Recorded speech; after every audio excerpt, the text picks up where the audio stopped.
দা ত্রিপুরা বয় Sumanta page এবং YouTube থেকে সবাইকে ওয়েলকাম করছি।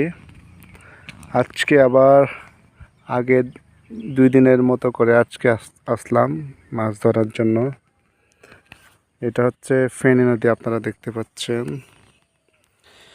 আসলে আপনারা সবাই জানেন এবারের বন্যার পরিস্থিতিতে সব প্রজেক্ট, বড় বড় প্রজেক্ট, পুকুর সব ডুবে যাওয়ার কারণে এই নদীতে প্রচুর পরিমাণে মাছ চলে এসেছে, যার কারণে আমরা সবাই এই এলাকার যারা সবাই এবং অন্য এলাকার লোকজনও সবাই এখানে চলে আসে মাছ ধরার জন্য।